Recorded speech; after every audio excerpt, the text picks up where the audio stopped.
Welcome to the Money Down, the Believe Network, presented by FanDuel. Back again with another episode. Appreciate y'all tapping in with us.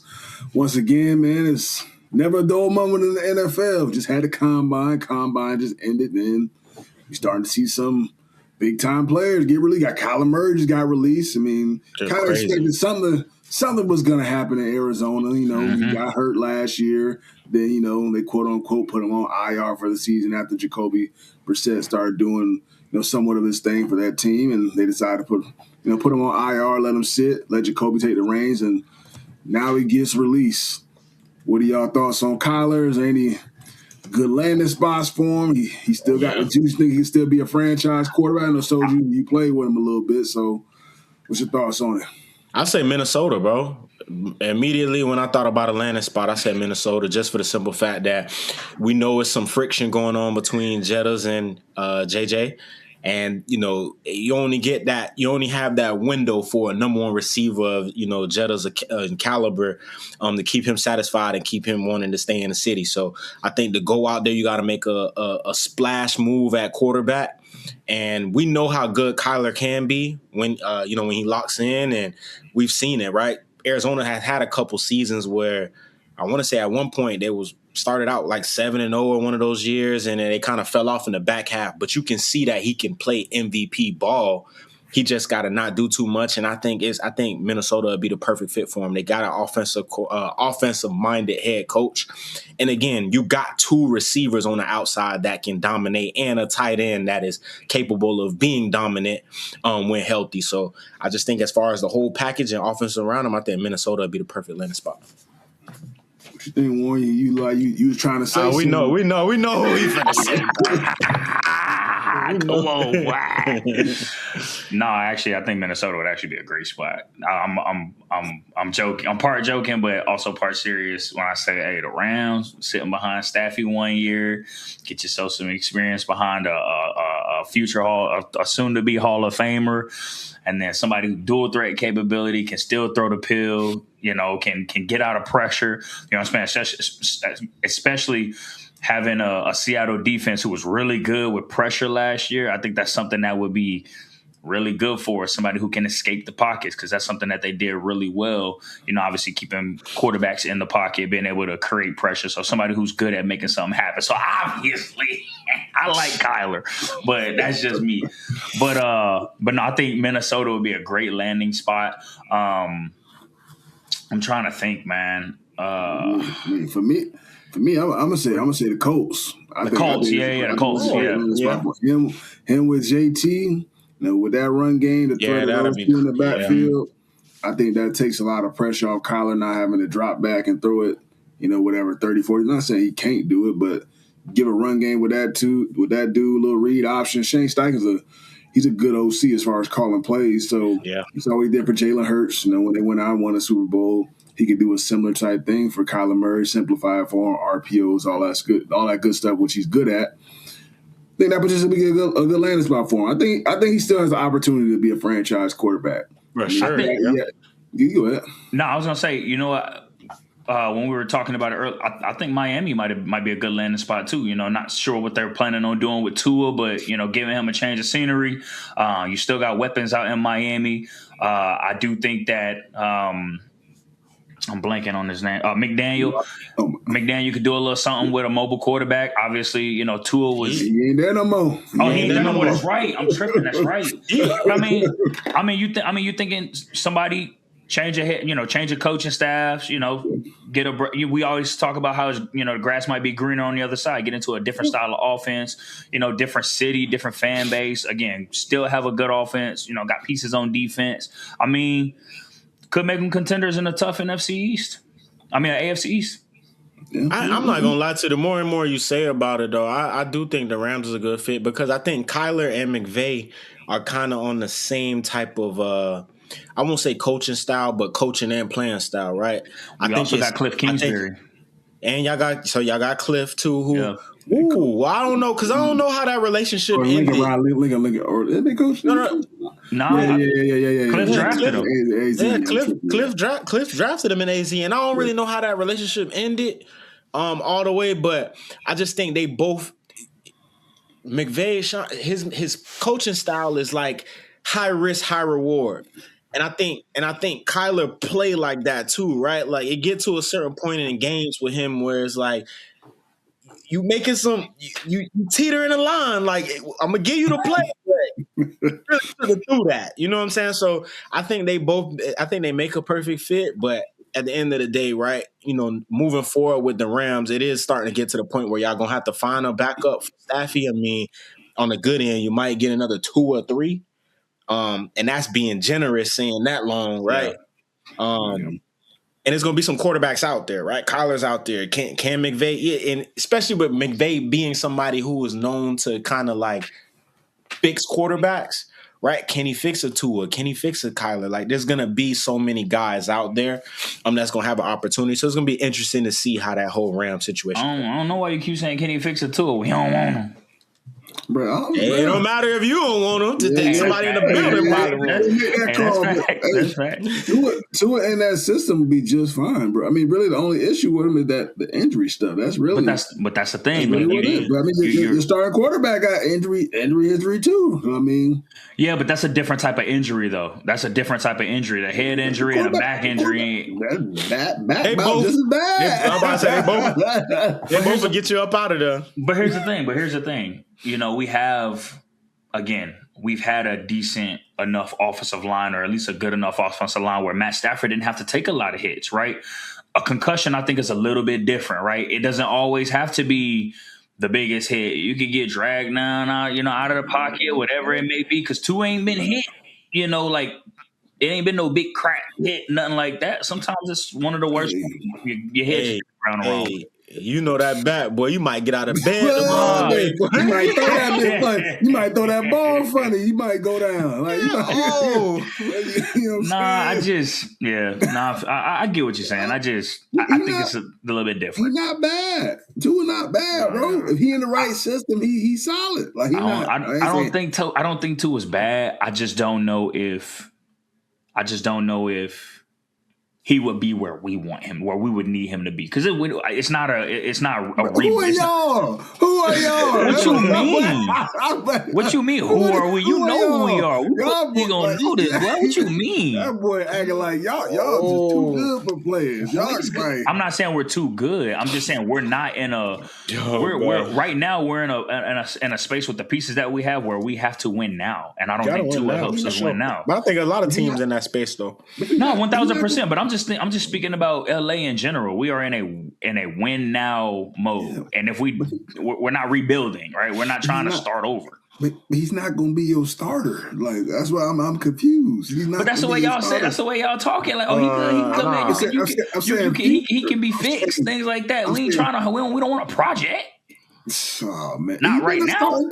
He been a starting quarterback in the league, man. He not and got a big contract, so it ain't like, I mean, he's capable. You don't just get at to, you know what I'm saying? Don't get me wrong. It's some people who slip through the cracks and you get blessed, but at the same time, I think to get paid like that, somebody had to see something in you. Yeah, for somebody. He'll be all right, man.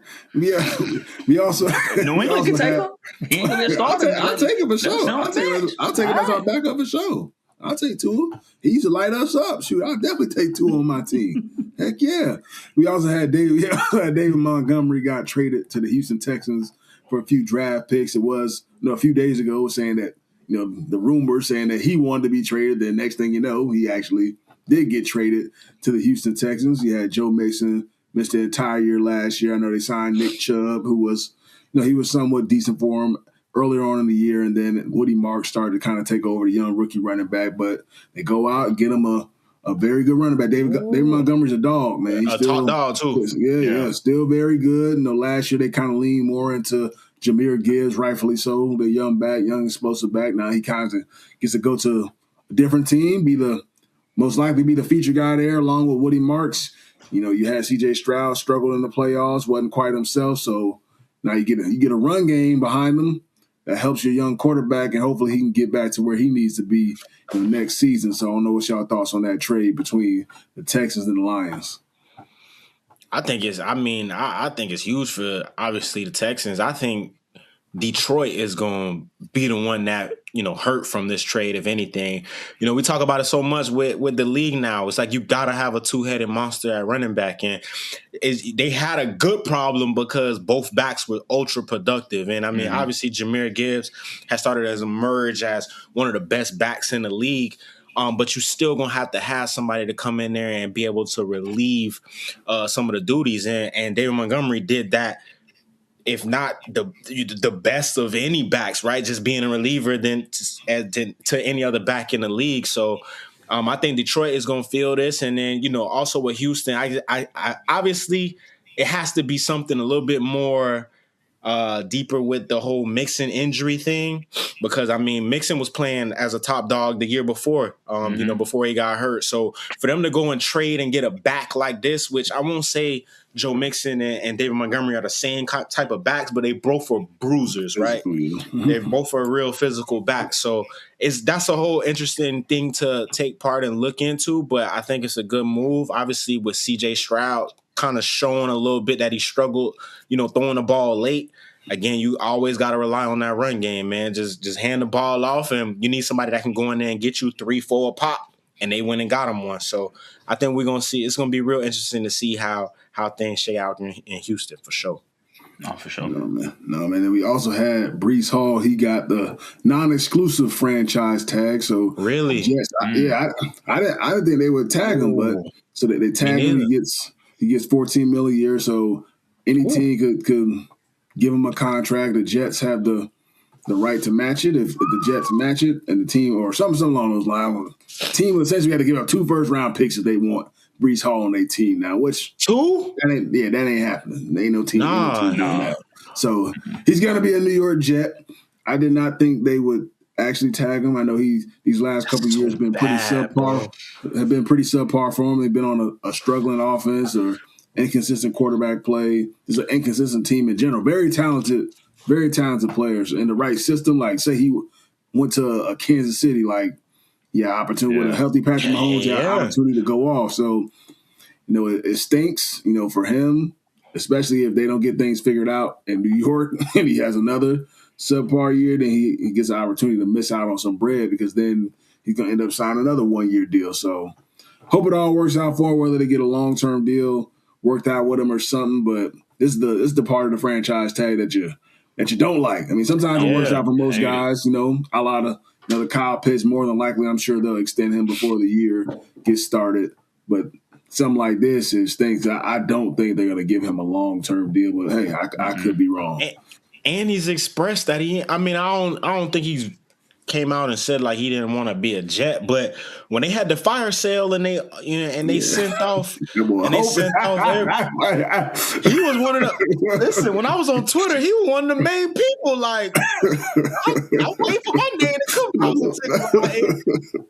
out. So I just think it's just kind of crazy that you get put in that situation where it's like you have to play for a team when you have shown, a little bit of action that you don't want to be there. And don't get me wrong, like I think he's been in New York for a while to, I think, have the right to have that feeling of like, man, just let me go somewhere, because there is other teams out there that can use him and that can give him a great opportunity. Maybe you might not pay him 14 M's a year, for the 1 year, but if we being real, in New York, that might be 6. You know what I'm saying? So, and then on top of that, taxes wise, you play in New England, which you're gonna get taxed. You play in New York, like you play in all these cities where, Buffalo, like all that money you're not gonna see. So I just think it just sucks because there are teams like Kansas City out there who can use a good back like him. Mm-hmm. And you just got to sit through that pain, man. Another year hoping, and hopefully they do make some noise. But the same old stuff every year. So we'll see. Could the Jets benefit from a Kyler pickup? Yeah, they could. They got to get some other weapons around them. I know they did get AD Mitchell, so him with a healthy Garrett Wilson, that's a solid young duo there. They got Mason. They got Mason Taylor. They got Braylon Allen coming off injury. Then you got Breece. Also, it don't sound bad on paper. It don't sound bad, but it's just with the Jets, as far as getting the right whatever OC and everything to get these dudes lined up in place, or getting the right team as a whole. Just the team has always been talented over the years. Just for whatever reason, they can't quite figure it out when it comes down to playing these games. So it could. I don't know if that's a place where Kyler wants to go, but sometimes, hey man, that's the only team that's gonna give you a shot. It don't really matter. You know what I mean? Yeah. So yeah. It definitely could be a spot for him. We had some other guys that, people may have anticipated getting tagged of some sort that didn't get tagged. Alec Pierce, I know there's rumors that they would think about franchising him in Indy. You had Trey Hendrickson. Not really too much of a surprise the Bengals didn't tag him. Kenneth Walker. People thought he probably wouldn't get tagged. You got Tyler Lindenbaum, the center for the Ravens. Very good player. He didn't get tagged. So there's quite a few guys out there that, these would be some hot names on the market. A lot of teams, you need a centerpiece at center like a Tyler Lindenbaum. I know the Patriots, you might be kind of getting interested in a dude like that, a young, talented player out of Iowa. I mean, I'm sure he'll be a hot name on the market. Alec Pierce, too. Like, I don't think people understand the do the game right. For sure. He's consistent. He gets to the right spot, which, they use him pretty well in Indy. I know, like, his first couple of years, he was kind of a role player, and then last year he went off. So perfect timing for him. He potentially could be probably top receiver on the market. I don't know what team y'all think would be a good landing spot for Alec Pierce. Ooh, I don't know. Ooh, yeah, it's. But so many teams can use a target like that has just a big catch radius. You can kind of, I want to say, be like a safety net or blanket to their quarterback. Yeah. I'm just trying Pittsburgh, to think. I think Pittsburgh. Pittsburgh, that's a good point. What they're going to do at quarterback. But, Pittsburgh, DK, man, you got two big targets, deep threats too. And then you got your smaller receivers. You got the Roman Wilsons. You got the Calvin Austins, the guys like that could play that intermediate slot route.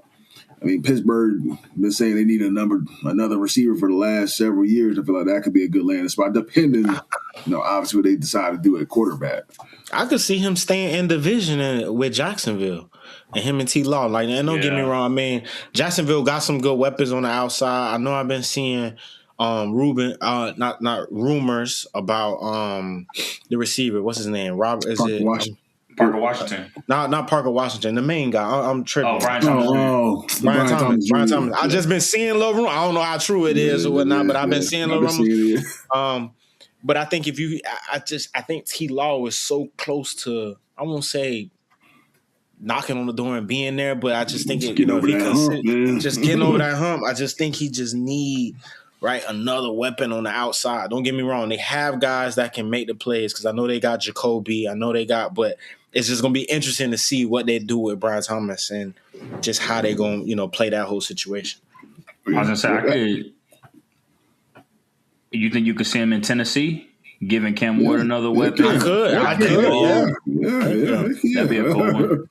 Yeah. And I think Tennessee got the bread to do it. Yeah. Vegas could too, right? Vegas. I think it's always like this year and year as far as like when you start to think of the free agents that's hitting the market and you start to think of teams that's like, bro, this could be a good fit. Like, is Vegas – obviously Vegas was bad last year, right? But, I mean, you kind of know they got the number one pick, so you know who they're going to draft really pretty much. But then it's always the money. Like, who can – like, are you enticed to go to Vegas? I mean, I'm sure a lot of people are. If you got your head on straight, you're going to get your money because you're going to see all that in taxes.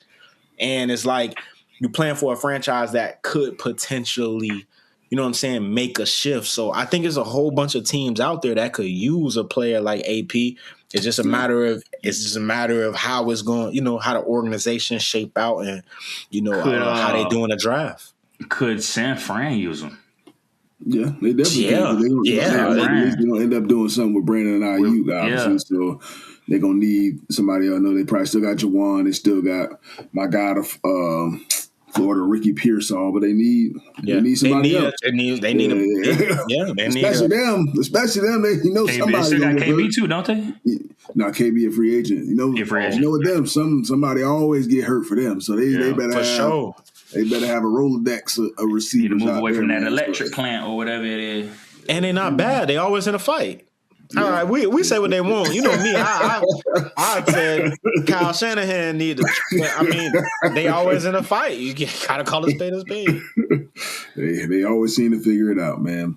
Well, this past weekend we did have the NFL Combine. I know we talked about it last week about some of our experiences and some of the other experiences of people that we know at the NFL Combine. It's been a wrap once again. It's one of the fastest times of ever for all positions in the NFL Combine. You got linebackers running fofos, you got DNs running fofos, you got quarterbacks running 4.3s. So, I mean, these generations, I think it's only going to get faster and faster. These young dudes they're exposed to speed training and all this junk from 6 years old, and everything got YouTube videos show you how to run. So, dudes are going to continue to get faster, and I think you train so much for it now, too. I know for me, we did the Nike Combines in high school, but we ain't trained for it. You just lined up, lined it up and ran it. These dudes are prepared for this type of thing. So I'm not surprised that a lot of the times that we have seen.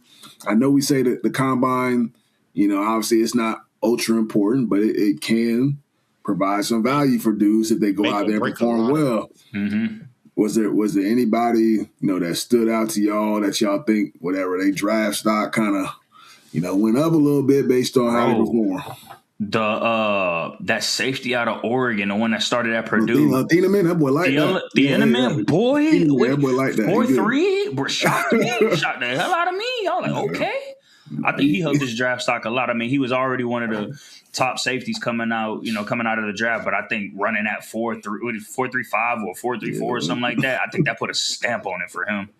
Yeah, he's had a very good college career, right? Started at Purdue, top playmaker, one of the top playmakers on the team, transferred to Oregon last year. I think he had 1 year in Oregon. Had a really good year, very decent, productive playmaker, ball hawk, not afraid to come down into the box, make a tackle. I mean, I think that 4.35 put a stamp on his draft stock for sure. Yeah, and he a big dude too. He a big safety too. He 6'2", 6'3", something like that. Yeah, he a gamer, dude. When he was at Purdue, he was gaming. Started as a true freshman. Mm-hmm. He was all Big Ten as a true freshman. So that's how you end up at a school like Oregon, and he balled out there too. He's gonna be a great fit for. Could see him in Minnesota. Hey, Harrison Smith. Harrison Smith still playing, but he could be his replacement because he. Hey, they probably. Harrison probably a little bit taller, but they some big dudes. He can run and beat flow. Harrison tall like that? Yeah, Harrison, boy. That boy, I think he's tall. 6'4". Harrison Smith. I didn't know he was. Damn, I didn't know he was that tall. That's a big joker, right there. Damn, he said 6'4", 6'5". Yeah, he's super tall. For me, I was already impressed with this dude because we played him last year at Ohio State, but Arvell Reese. This dude he's really a slim dude, but this dude powerful, clearly explosive. Dude ran a 4.4. This dude could rush the passer, cover your tight end, cover your running back. This dude, to see what he did at the Combine, not like I ain't already know that, but to show that athleticism with the ability to power rush and long arm tackles. That's a one of a kind talent right there. That's a dude who I love for he ain't gonna fall down that far, but I love for the New England Patriots to be able to get a dude like that. We need a pass rusher. He's a guy who can play off the ball too. So that versatility, that's a generational talent in my opinion. Yeah, agreed.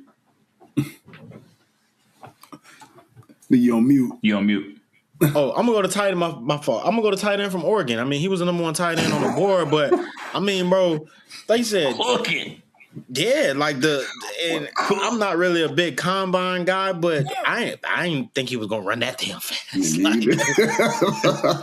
what I'm saying? And then I'll probably take the Styles brothers, man, just out of O State. Oh yeah, it just was dope to see. Right, you got two, you and your brother, up for the drive this year, and y'all both. Run well, kind of know they both first round picks.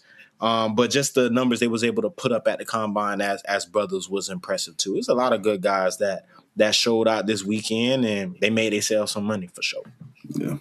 Then we had the other side of the Combine. You always have, some dudes that, make social media get, memed up based on other things that they do at the combine. You had Makai Lemon, who I was looking forward to, watching at the I ain't see combine. this. During his interviews. Lou Young decided to make his own little version of it too. But I probably say Amon St. Brown, type of grit he plays with, type of way he can have a positive impact, on the team without the ball in his hands. Who's one NFL player you model your game after or look up to?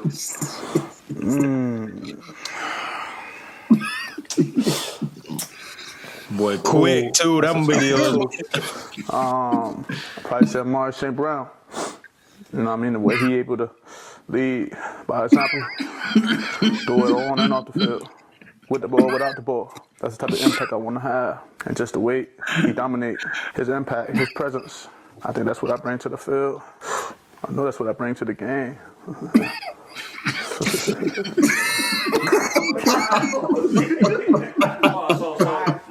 Who was that? That was you? That was you? Who was that? Makai. Who was that? Demon. I'm on demon time every time I touch the ball. What DBs do you look forward to going up against in the NFL? All of them. To be the best, you got to beat the best. Ain't nobody taking no food off my plate. I take this game serious as a heart attack. What's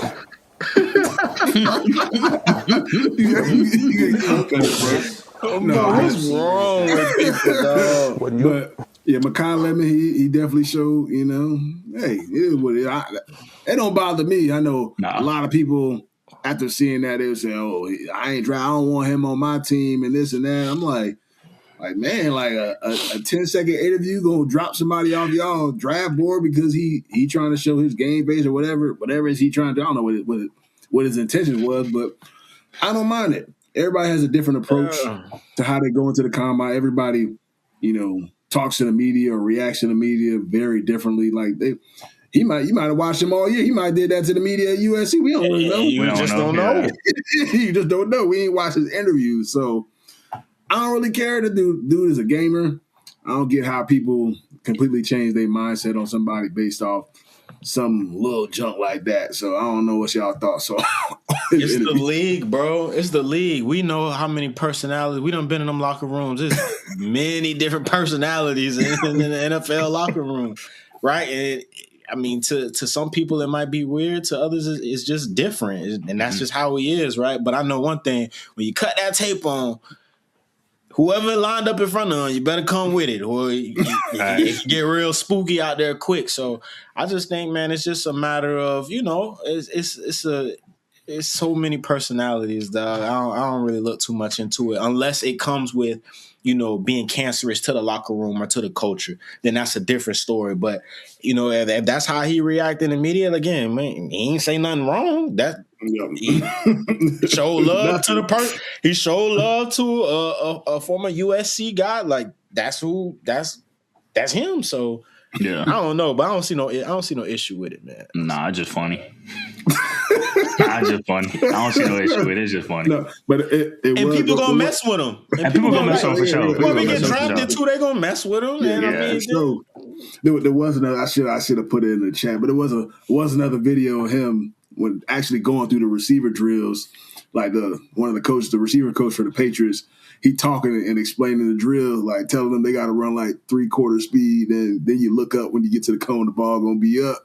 And he was kind of off in front of, wasn't paying attention, and then when it was his turn to go, he was jogging super slow, and obviously the quarterback threw it super far as hell. So it's little stuff like that. I mean, teams. Yeah. Their team will. I mean, hey, I'm not saying that they're gonna drop them a whole round or nothing, but people pay a little attention to that stuff. I mean, it's not that big of a deal. To me, the tape is still the biggest factor. Unless he went in the meeting rooms and didn't know what he was talking about or anything like that, then that's a completely different story. But I saw it live in person. That dude can play some football. You know what I'm saying? that's what matters most. And it seemed like his teammates rock on him and everything like that. And to be at that school, to be a top dog at USC, USC, you doing. They've been putting receivers in the league too. Yeah, you doing something right, man. Last but not least, man, we're gonna talk about the NCAA. Man, they might be looking to mandate players covering their legs completely, like the NFL. NFL has different different uniform rules to where you technically ain't supposed to show no skin. You really supposed to have your socks all the way up over your knees and all that, or tights covering your legs. Supposedly, supposed to have knee pads. I don't know where that went. Supposedly, the college football may be looking to do a similar type thing, which I don't agree with it, but I get it.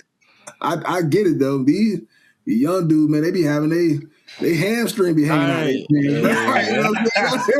Bro, game pants be cut. I'd be like, game pants do be cut, bro. I'd be like, man, y'all might well have a girdle on out there, like might as well wearing your pants like actually with knee pads, like right above your knee or right at your knee. That really ain't that bad. I don't get how these dudes want their pants so short. Like I truly don't. To me, it don't even look good. First of all, so I don't get it. Right, they was doing it in basketball for a little while too. You remember how it used to go from the long shorts and now they got the super short shorts. I mean, it's just different generation, man. It just would look good to them, I guess. If you want to show their quads, knees, and all that junk, make sure you got lotion on before you get cracked.